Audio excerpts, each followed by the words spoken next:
फिर कहाँ से आवाज आ रही है? माइक्रोफोन बंद रखो तुम लोग।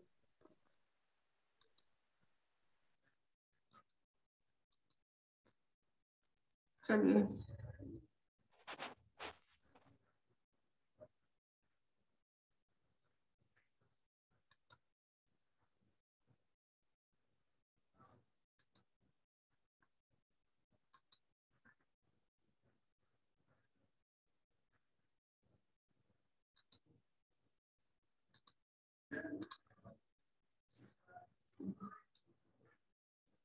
दिखाई पड़ रहा है स्क्रीन?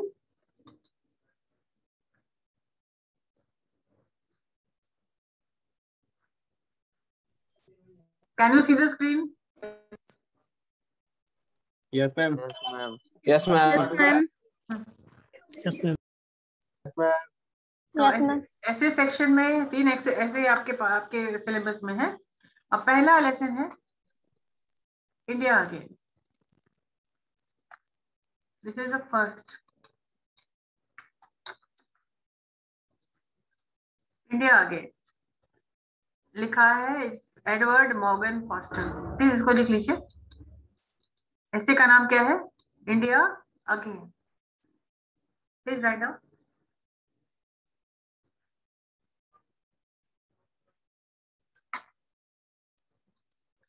सिलेबस में तीन ऐसे है आपको।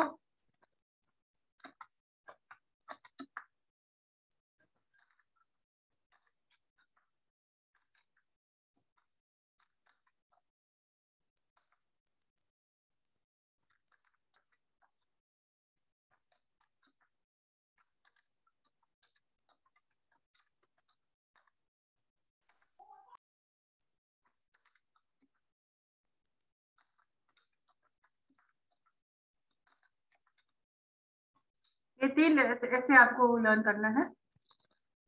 और आज हम लोग लेके चल रहे हैं पहला ऐसे सेक्शन का फर्स्ट जो है, जो इंडिया अगेन।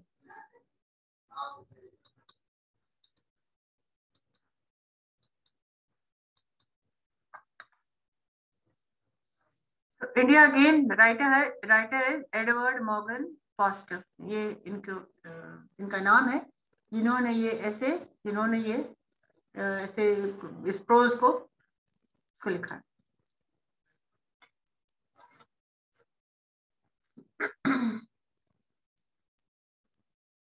अब उनके बारे में life about Edward Morgan foster. So Edward Morgan Foster was born on 1879. ये जो है आप इसको नोट कर लें। अबाउट द ऑथर में इंट्रोड्यूस द ऑथर का क्वेश्चन आता है। Introduce the author Edward Morgan foster, उनके बारे में बताना है। तो आप सबसे पहले क्या लिखेंगे? Edward Morgan Forster was born on 1879 and he died on 1970।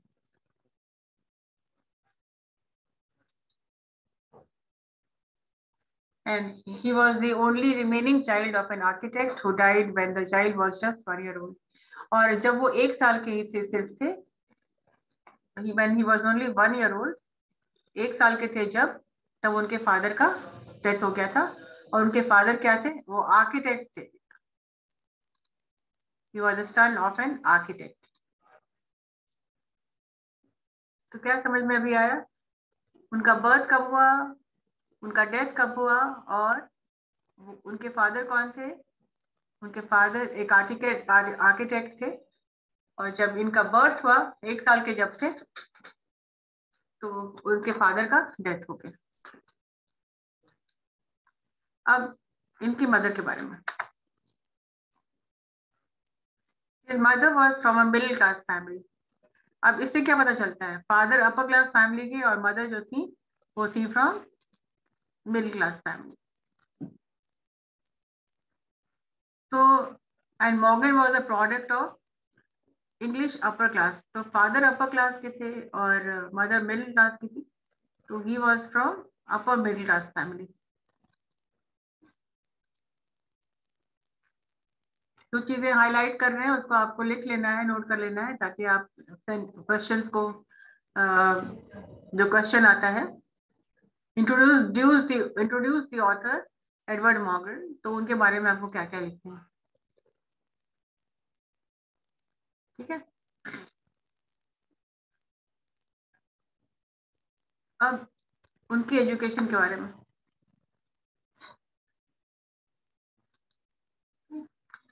he was educated at Tonbridge School 1893-97 at King's College, Cambridge।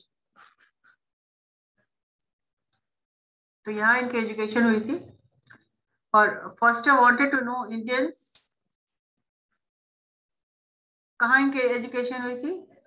He was educated at Tonbridge schools in 1893, in 1893-97,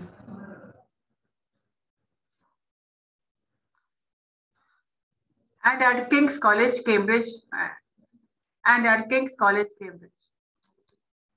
तो यहाँ इनकी पढ़ाई हुई थी। और फॉस्टर के बारे में लिखा जाता है कि Forster wanted to know Indians and to explore the imaginative universe. Forster जो थे वो इंडियंस और हिंदुस्तानी लोगों को जानना चाहते थे और उनकी सोच को जानना चाहते थे। वो क्या सोचते हैं, क्या इमेजिन करते हैं, वो किस तरह से काम करते हैं, कैसे क्या सोचते हैं, और उनकी पूरी दुनिया के बारे में, इंडियन लाइफ एट इंडिया और लाइफ फॉर इंडियंस कैसा है, वो इसको वो जानना चाहते थे, एक्सप्लोर करना चाहते थे। तो his first visit to India was mostly for pleasure। पहली बार जब वो आए थे इंडिया तो सिर्फ घूमने आए थे, it was only for pleasure। और वो हमसे अपने दोस्त से मिलने आए थे, और जिनका नाम था मसूद। तो ये मसूद जो थे, जो उनके साथ कॉलेज में पढ़े थे और वहाँ उनकी दोस्ती हुई थी, और तभी से ये जानना चाहते थे इंडियंस को और इंडिया के लाइफ के बारे में और इंडिया के कल्चर के बारे में। तो इंडियंस को वो जानना चाहते थे, और जिनकी मुलाकात हुई उनकी हुई थी 1910 में एट कैम्ब्रिज। जब वो कॉलेज में थे तब वो ये मसूद जो थे उनके दोस्त बने, और उन्होंने इनको इनवाइट किया कि तुम इंडिया आओ और इंडियंस को तुम देखो, अगर तुम जाना चाहते हो तो तुम मेरे घर। इनवाइट किया उन्होंने और वो इंडिया आए। और he visited India in 1912 and 13। और फिर वो दोबारा आए 1921 to 22।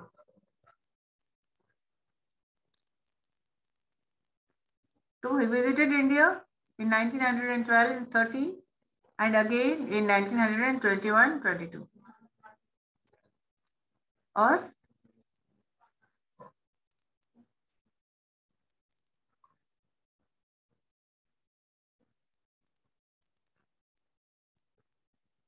तो ये सब बातें इनके सामने आ जाती है कि वो इंडिया कब आए, और 2 बार तो पहले ही आए थे और फिर बाद में एक बार और आए वो। तो 1912-13, 1921-22, और एक बार वो फिर आखिर में आए 19 आफ्टर एक 10 साल के अंतराल के बाद वो फिर से आए थे। और 3 बार कहा जाता है कि came to visit India 3 times। अब क्या क्या उन्होंने काम किया है उस पर आप लिख लीजिए। तो हिज लिटरेरी वर्क्स इंक्लूड, क्या क्या लिखा है, प्लीज राइट दिस डाउन। क्या क्या, कौन कौन सी किताबें उन्होंने लिखी और क्या क्या उन्होंने पब्लिश कराया है। तो पहला तो पैसेज टू इंडिया, पहला है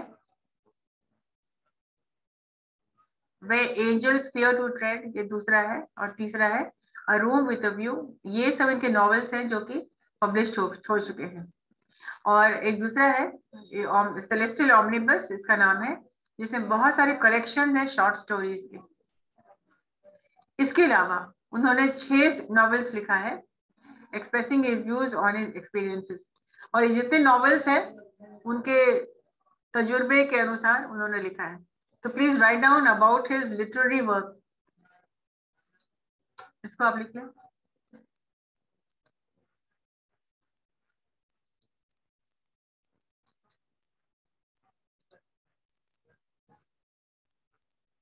What were some of his literary work?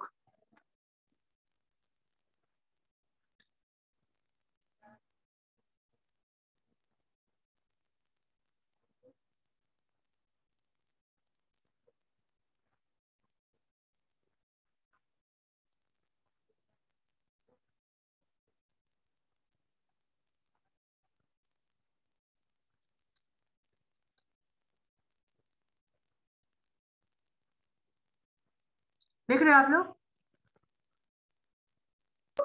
Yes ma'am.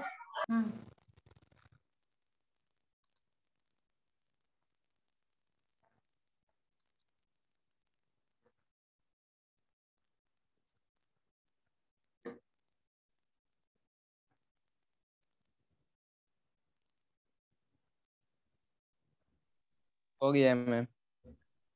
ठीक है, तो क्या आंसर है? What were some of his literary works? A passage to India, मतलब this is only about India. Where angels fear to tread, इसका हिंदी का मतलब होता है जहाँ एंजल्स भी, फरिश्ते भी जाने से डरते हैं। ट्रेड का मतलब होता है वॉक।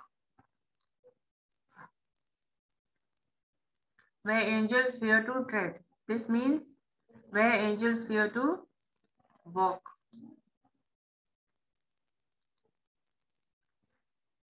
तीसरा है A Room with a View, और फिर एक कलेक्शन है फैंसीफुल शॉर्ट स्टोरीज का कलेक्शन द सेलेस्टियल ऑमनिबस, जिसमें शॉर्ट स्टोरीज का कलेक्शन है। और उन्होंने 6 नॉवेल, इसके अतिरिक्त उन्होंने 6 नॉवेल्स लिखे हैं, और ये सारे के सारे बेस्ड ऑन हिज एक्सपीरियंस, मतलब अपने तजुर्बे से उन्होंने जो कुछ भी देखा, जो कुछ भी सुना, उसी के अनुसार उन्होंने लिखा है। यस नीरज कुमार, क्या पूछना चाहते हो? नीरज कुमार, क्या क्या पूछना है? हेलो नीरज कुमार, तुमने अपना हैंड रेज किया ना? Yes ma'am. हाँ, क्या पूछना है? मैम स्क्रीन शेयर कीजिए ना।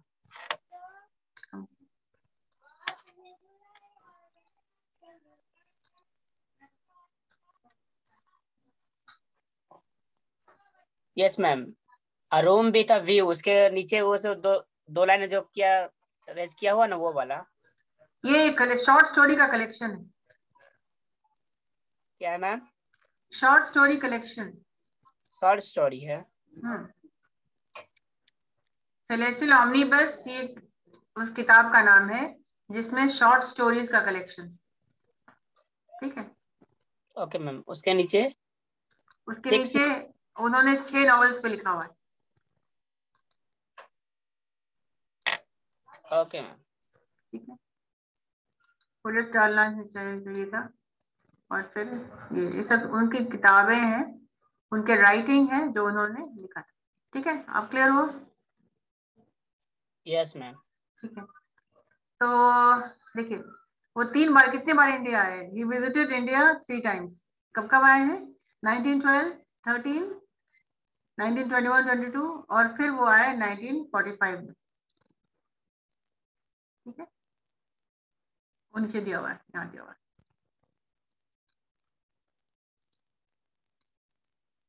ठीक है, अब ऐसे के बारे में अबाउट द ऑथर जान गए, अब अबाउट द ऐसे।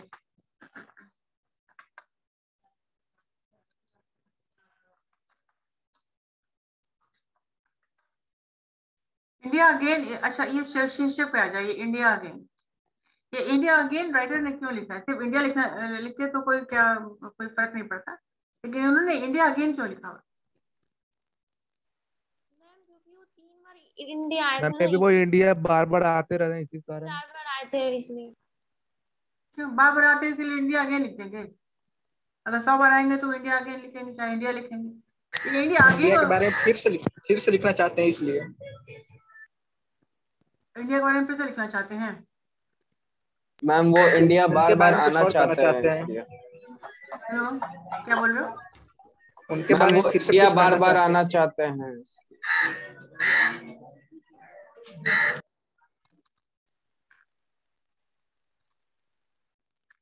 भाई जिसका कैमरा ऑन नहीं है रिमूव करो उनको, बार बार लेसन मिस कर जाओगे, फिर मेरा कोई लेना देना नहीं है।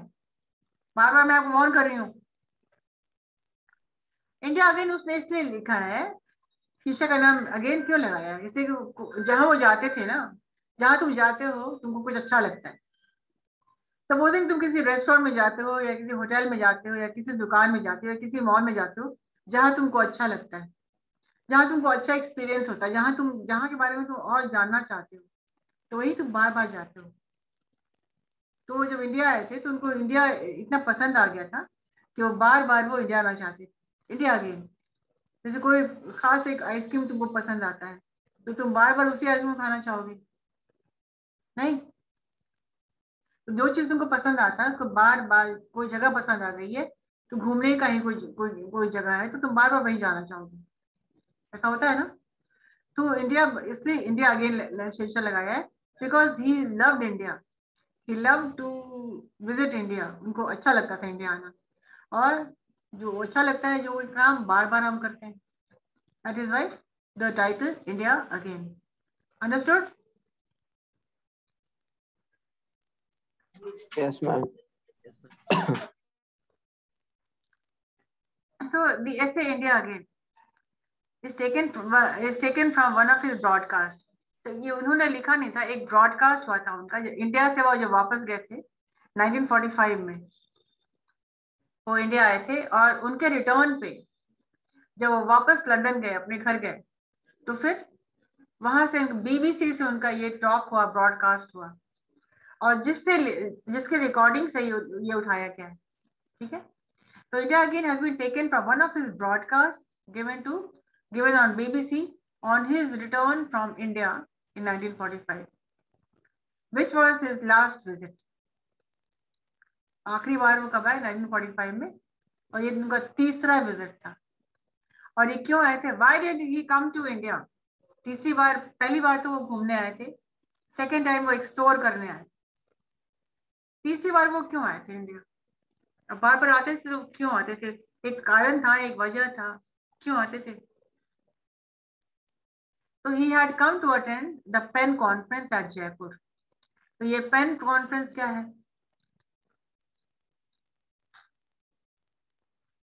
PEN conference एक राइटर्स कॉन्फ्रेंस है, जो कि जिसमें सभी लिटरेरी लोग बैठते थे और डिस्कस करते थे। एक मीटिंग हुआ करता था, एक कॉन्फ्रेंस हुआ करता था, जिसमें एडवर्ड मॉर्गन फॉस्टर को भी इनवाइट किया जाता था, और वो he visited India to attend the PEN conference. PEN का फुल फॉर्म क्या है? प्रोग्रेसिव, आप लिख लीजिए।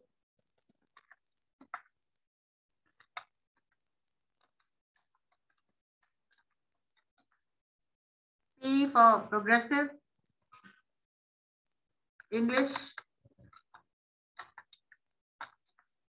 Network.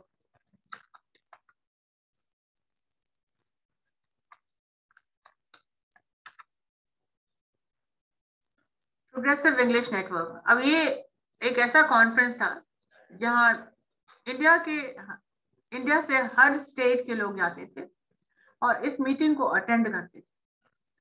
तो 1945 में जो कॉन्फ्रेंस हो रहा था, which was held at Jaipur, और Edward Morgan Foster was also invited for the conference. So why did he come to India in 1945? He had come to attend the PEN conference at Jaipur. So what is the PEN conference?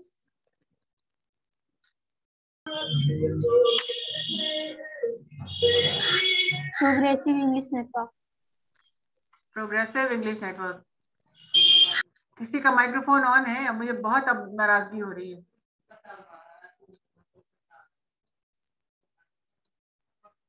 क्या ये तमाशा है?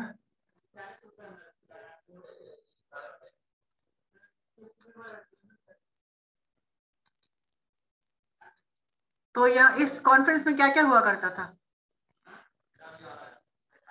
कि सभी लोग कोई अपनी कविता बता रहे हैं, सुना रहे हैं, कोई अपनी कहानी सुना रहे हैं, कोई लिटरेचर के बारे में डिस्कस कर रहे हैं। तो सब अपनी अपनी रचनाओं को लेकर के आते थे और यहाँ ये लोग डिस्कस करते थे अपना। एक तरह का इंग्लिश क्लब था, एक प्रोग्रेसिव इंग्लिश क्लब। पेन इसलिए कि लोग लिखते थे, लिखने वाले लोग थे, राइटर्स कॉन्फ्रेंस था, लिखने वाले लोग पहुंचते थे, अपनी अपनी कहानियां, अपनी अपनी रचनाएं, अपने अपने आर्टिकल्स, और ये लोग एक दूसरे से शेयर करते थे। और एक तरह का एक बहुत ही अच्छा कॉन्फ्रेंस हुआ करता था जिसमें एडवर्ड मॉर्गन फॉस्टर को भी बुलाया जाता था। So this answers the question, Why did Morgan visit India? Morgan visited India to attend the PEN conference. He was invited for the PEN conference. Understood? Foster loved India.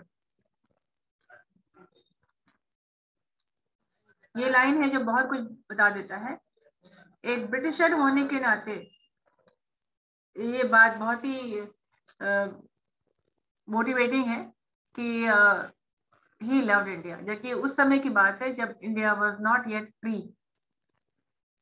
1912, 1921, 1945, it all happened and he used to visit India, जबकि India free नहीं था हमारा, लेकिन फिर भी Foster loved India. He had visited India twice before, पहले भी आ चुके थे, in 1912 and 1921, जब उनके दोस्त ने उनको बुलाया था और वो प्लेजर ट्रिप में आए थे, वो अपना घूमने आए थे और फिर बाद में वो इनवाइटेड हो गए थे. एक पेन क्लब फॉर्म हुआ था जिसमें he met Indian intellectuals, और ये ऐसा पेन क्लब था जिसमें उन्होंने बहुत सारे इंडियन इंटेलेक्चुअल्स, मतलब इंडियन पीपल जो कि बहुत इंटेलेक्चुअल से, इंटेलिजेंट पीपल जो राइटर्स, इंडियन राइटर्स से मिले थे, और he was surprised at that. और ये तीसरी बार जब ये आए थे, तो जब ये पेन कॉन्फ्रेंस अटेंड कर रहे थे तो उन्होंने देखा कि पहले तो इंटेलेक्चुअल्स जो थे, जितने भी वाइज पीपल थे, जो भी लिटरेरी पीपल थे, जो कि अपनी रचनाओं को डिस्कस करते थे, अपनी स्टोरीज को डिस्कस करते थे, अपनी पोइट्री को, जो कि अपनी रचनाओं के बारे में ज्यादा लोग इंटरेस्टेड थे कि अपनी अपनी बात को सामने रखना. तो ये तीसरी बार जब आए, 2 बार तो ऐसा होता था कि लोग अपनी रचनाओं को, और लिटरेरी क्लब है तो लोग अपनी अपनी बात रखते थे सामने, लेकिन तीसरी बार जब ये आए 1945 में जब ये आए, तो उन्होंने देखा कि बहुत सारे इंटेलेक्चुअल्स जो हैं वो लोग पॉलिटिक्स के बारे में बात कर रहे हैं, मतलब एजेंडा पे कोई बात ही नहीं कर रहा. ना तो लोग अपनी रचनाओं को लेकर आया है, ना तो अपना लोग अपनी कविताओं को पढ़ रहे हैं, कोई चर्चा ही नहीं हो रही है, लिटरेचर के बारे में कोई बातचीत नहीं हो रही है, लेकिन they were talking more of politics. तो जिससे वो सरप्राइज हो गए थे. तो ये इंडिया अगेन जो स्टोरी है आपका, जो ऐसे है, वो बताता है कि किस तरह से 3 चेंजेस उन्होंने देखा इंडिया में. जब वो लास्ट टाइम आए तो उन्होंने देखा किस तरह से इंडिया में बदलाव आ रहा है. तो ये पहला ये बदलाव था कि पेन क्लब में people were talking about politics. ठीक है. At the pen club, he met Indian intellectuals and was surprised at their interest in politics more than the artistic, social or economic problem. और उसके अलावा वो लोग keenly interested थे discussing political issues. पहले it was not so earlier. पहले ऐसा नहीं हुआ करता था. जब वो उन्होंने कोशिश की, when he tried to speak on the agenda of the club, किसी ने उनका ध्यान नहीं दिया, किसी ने उनकी बात का कोई तवज्जो नहीं दी, कोई ध्यान नहीं दिया, कोई इंपॉर्टेंस भी किसी ने नहीं दिया, इसलिए कि सारे के सारे लोग इंटरेस्टेड थे टॉकिंग अबाउट पॉलिटिक्स. तो ये this was the first change. क्या ऑब्जर्व किया उसने? उन्होंने ऑब्जर्व किया चेंज. हम यहाँ पर बना देते चलिए.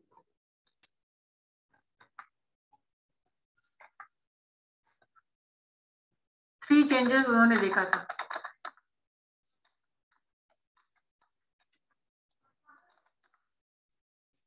थ्री चेंजेस जब वो आए थे 1945 में, when he came to India in 1945. पहला क्या था? People were talking about politics. आप इसको लिख लीजिए, जो हम बना रहे हैं ना आपके लिए, आप राइट डाउन. मैम थोड़ा ऊपर कीजिएगा, उसमें दिख रहा है.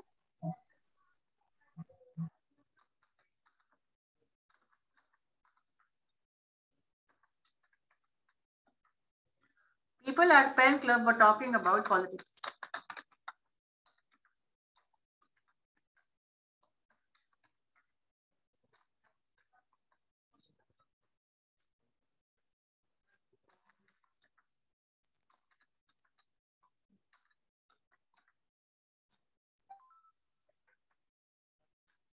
people were talking about politics. दूसरा चेंज अभी आप नहीं पढ़ रहे हैं इसलिए. So what were the 3 changes he saw?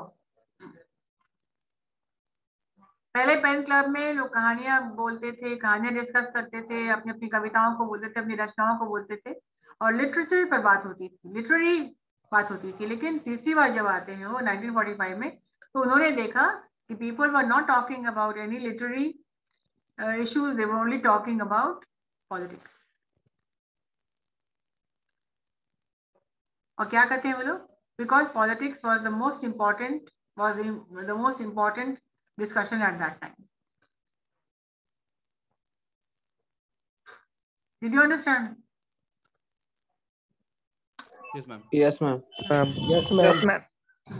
Yes, ma'am. So the question is, how many times did Foster come to India? 3 times. 3 times. Foster Three came to times. India 3 times. 3 times. Okay. What was the first change which Foster saw in India? People were talking about People were talking about At 10 politics. class, we are talking Only about politics. politics. Pen club where ठीक है, बोल करके microphone mute कर दीजिए आप लोग. Foster noticed that externally India was the same. Foster ने क्या देखा? जब वो जयपुर पहुंचे थे लंदन से, उन्होंने देखा कि फ्लाइट उनकी जो थी आधे घंटे पहले आ गई थी. ये सब आप लिख लीजिए, बिकॉज हम नोट्स में लिखेंगे तो आप इलाबरेट कर पाएंगे अपने एग्जाम में. वो आधे घंटे पहले उनकी फ्लाइट आ गई थी जयपुर में और बहुत ज्यादा गर्मी थी, जून का महीना था और इट वाज वेरी हॉट. तो फॉस्टर ने देखा कि एक्सटर्नली बाहर से तो इंडिया बिल्कुल वैसे ही है, वैसे ही गंदी ट्रेन से वो जब जयपुर आ रहे थे और उन्होंने देखा कि वैसे ही गंदी ट्रेन के डर्टी विंडोज हैं, सेम लैंडस्केप, खिड़की से बाहर देखा तो वही लैंडस्केप है, सब कुछ तो वही है. लेकिन क्या बदल गया था? लोगों की सोच बदल रही थी. बाहर से इंडिया वैसे ही था, India was the same, but लोगों की सोच बदल रही थी. वही मोनोटनस, पर एक ही तरह का. मोनोटनस का मतलब होता है कि एक ही टोन में कोई काम चल रहा है, कोई बदलाव नहीं. वही सुबह, वही दोपहर, वही शाम, वही गंदगी, वही गर्मी, सब कुछ वैसे ही. The meaning of enigmatic लिखिए. Write down the meaning of enigmatic. Mysterious, something which is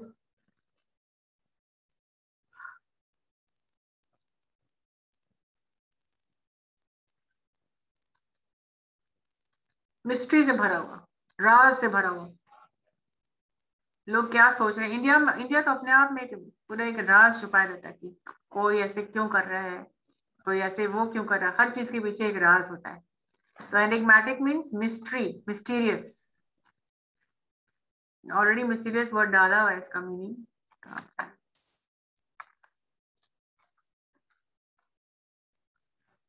mysterious, even sinister. Right now the meaning of sinister. Sinister.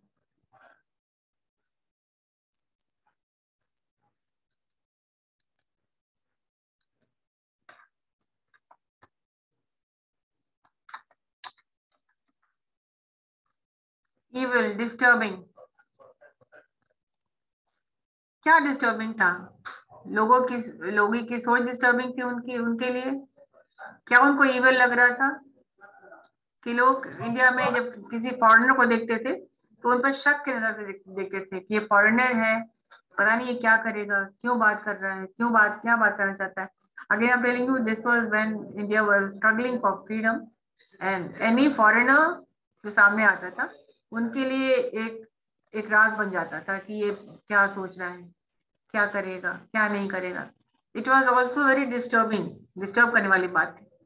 और सबसे बड़ी बात थी कि पॉवर्टी वॉज सीन है, गरीबी हर जगह दिखाई पड़ रही. तो कहाँ इंडिया बदला है? 1912 में आया था जब तो वैसे ही थी, 1913 में, फिर 1921 में था तब भी इंडिया वैसी थी. अब 1945 में भी इंडिया वैसी ही है, बिल्कुल वैसी. कोई चेंज नहीं है इंडिया में. Everything remains to be the same. But the third time, what had changed? The change was the mindset of the people. लोगों की माइंडसेट बदल रही थी, लोगों की सोच बदल रही थी, लोगों को बातचीत करने का टॉपिक बदल रहा था. That was change. That was disturbing. और वो कहते हैं पॉवर्टी वॉज इन एवरीवेयर, गरीबी हर जगह दिखाई पड़ रही थी. ये कहाँ बदला था? ये सब धूप भी वैसे ही, गर्मी भी वैसी ही, हर कुछ तो वैसे ही था. तो बदला क्या था? लोगों की सोच. The minds of the people that has changed. और फॉस्टर ये कहते हैं द चेंजलेसनेस फॉर द इंडिया, मतलब वो इंडिया नहीं है जो तुम जो सोच रहे हो, जो लोगों की सोच है वो रियल इंडिया नहीं है. रियल इंडिया ये है जो इंडिया बदल नहीं रहा है, जो बदलाव जहां नहीं आ रहा है. दरअसल this is the real India, not the new thinking. Now this was the second change. Second change, first change तो वो थोड़े से वो अपसेट हो गए थे, थोड़े से नाराजगी भी हो गई थी उनको, इसलिए कि वो अपनी बात कहना भी चाह रहे थे, तो लोग उनकी बात का किसी ने ध्यान दिया नहीं. and nobody paid attention to him. अब दूसरा जो चेंज था जैसे उनको अच्छा लगा, ये क्या चीज था? The second change which made him happy was the lifting of Parda system.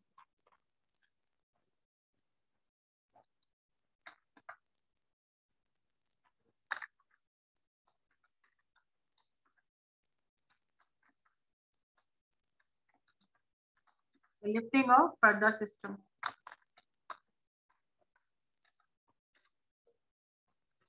ये क्या हुआ? पहले की औरतें सामने नहीं आती थी, घूंघट में रहती थी, पर्दा करती थी. 1912 में, 1913 में, 1921 में भी आए थे. तो औरतें घर की हर जगह तो इनवाइट तो करते थे उनको, बिकॉज वो गेस्ट ही थे, वीआईपी गेस्ट थे वो. तो लेकिन औरतें बाहर नहीं आया करती थी, तो वो सभी घूंघट में रहती. तो तीसरी बार जब उन्होंने देखा, जब वो आए तो उन्होंने देखा ये उठ रहा है, पर्दा सिस्टम उठ रहा है और औरतें बाहर आने लगी. This made him happy. So the second change which made him happy was the lifting of the Parda system. It was a sign of freedom of women. और ये उन्होंने कहा कि बहुत अच्छी पहल है, और this is a sign of freedom of women. Earlier he had noticed that women were hardly ever seen. पहले औरतें बाहर नहीं निकला करती थी. And even in his second visit, और दूसरी बार में भी only some who were educated, कुछ educated women ही बाहर आती थी.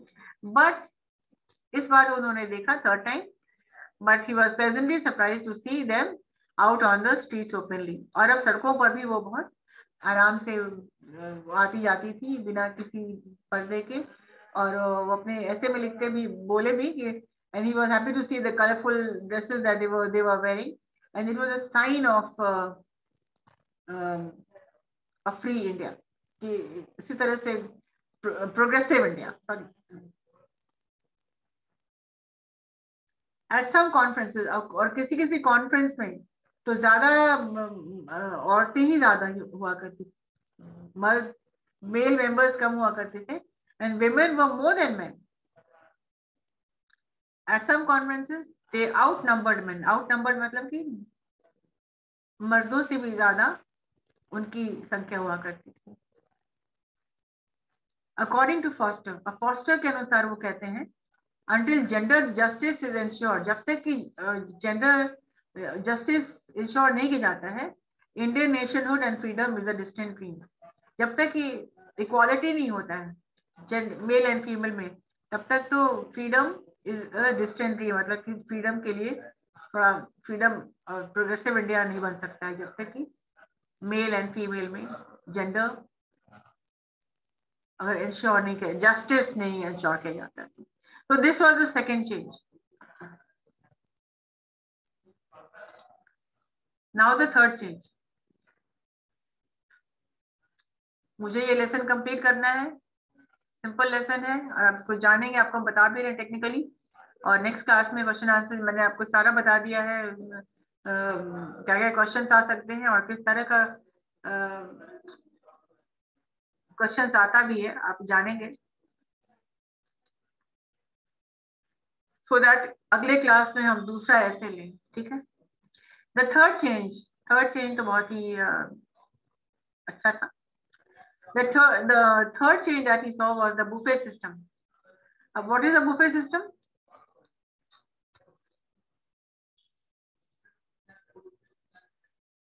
बताइए, बुफे सिस्टम क्या होता है? नहीं पता। Self serve.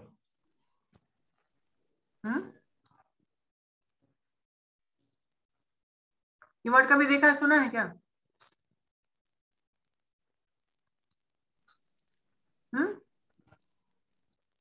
कभी वो वर्ड देखा है, कहीं सुना है? No ma'am. कभी नहीं सुना है बुफे सिस्टम? सोच के एक बार ध्यान दो। मैम पार्टीज में जो होता है जो खाने के लिए बुफेटिंग होता है, बुफर होता है। बफेट बोलते हैं। ये क्यों तुम माइक्रोफोन क्यों ऑन कर दे रहे हो अपना?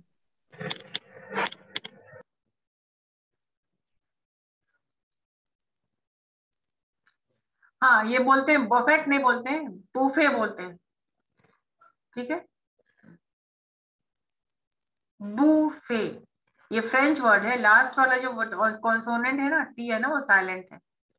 ठीक है, जब तुम पार्टीज में जाते हो तो क्या तुमको परोस से खाना खिलाया जाता है नीचे बैठ करके या टेबल पे बैठ के? नहीं ना। आपकी पार्टीज में कैसे कैसे खाना होता है बताइए? खड़े होके बताइए मैम ना। हम लोग खाते हैं। क्या खड़े होके खाते हैं। तुमको कोई परोसता है क्या? No ma'am. नहीं, खुद लेना पड़ता है। खुद लेना पड़ता है। खुद से लेकर तो इस सिस्टम को क्या बोलते हैं? Buffet system. Buffet system. फिर बफेट बोल रहे हो। Buffet ma'am. सिखा रहे तो समझ नहीं रहे हो तुम लोग। BUFFET, बूफे, लास्ट का टी साइलेंट है और ये फ्रेंच टर्म है। अभी तक बफेट बोल रहे हो, अब सही बोलना शुरू कर दो। It is called buffet system. इसमें सबसे अच्छी बात क्या होती है बताइए? मैम जितना लेना चाहे हम लोग ले सकते हैं। नहीं, जितना लेना नहीं, नहीं नहीं नहीं, उसमें ये रहता है कि you will eat only what you like. Yes ma'am. तुमको जो पसंद है तुम वही ले सकते हो अपना। ये नहीं कि जितनी चीजें हैं सब पेट में भर लो फिर बाद में मत खाओ।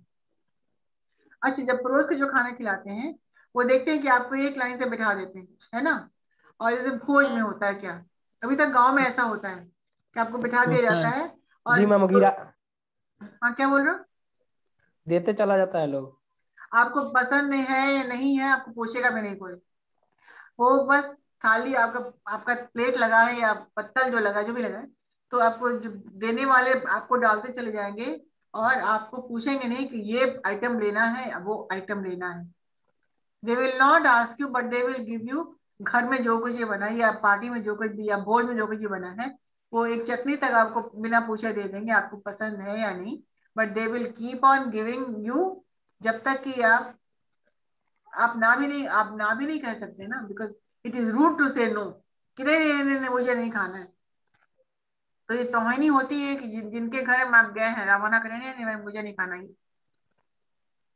तो ये बुफे सिस्टम में जिसमें आपको ये फायदा हो जाता है।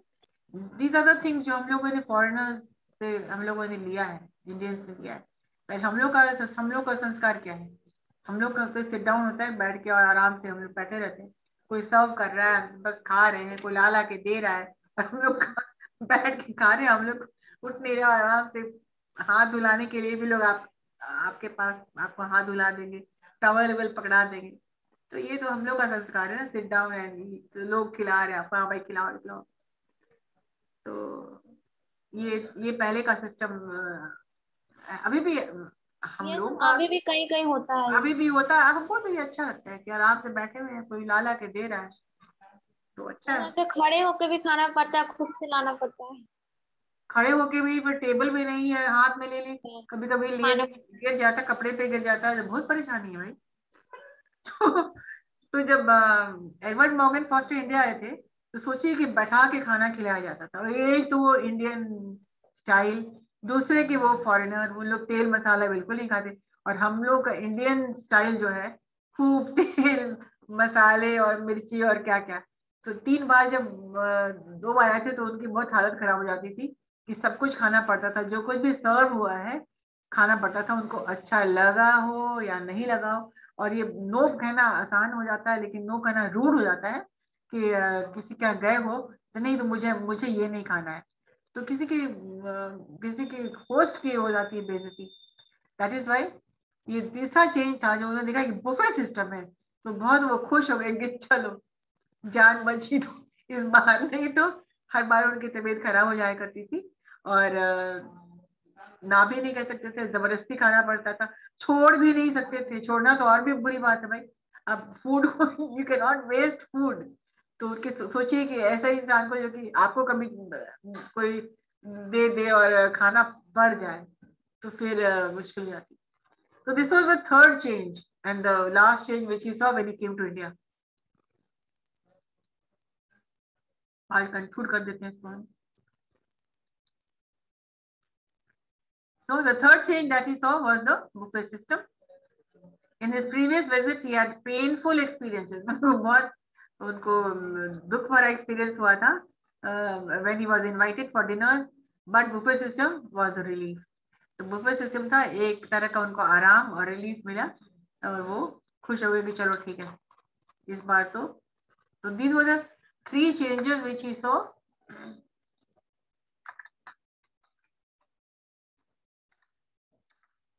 जो टी है ना लास्ट का, ये साइलेंट है and this is a French word. आप कभी भूल से भी गलत नहीं बोलना, ये फ्रेंच वर्ड है, ठीक है। बुफे सिस्टम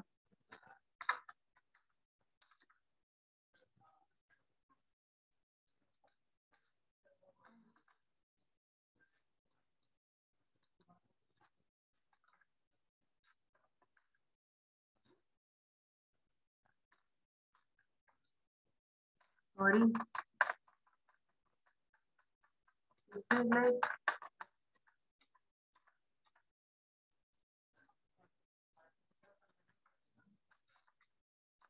स्लिप कर जा रहा है बड़ा। So you understood ना, this is a French word.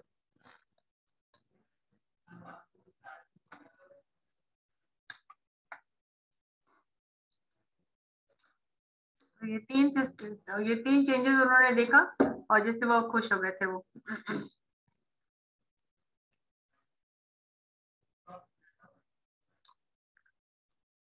At the Pen Club, one of the question hotly discussed was the use of English in India.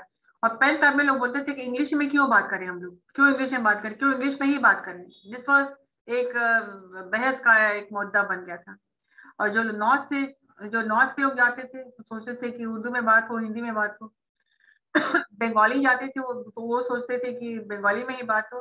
लेकिन साउथ लोग प्रेफर करते थे, साउथ इंडियन लोग इंग्लिश में ही बात हो।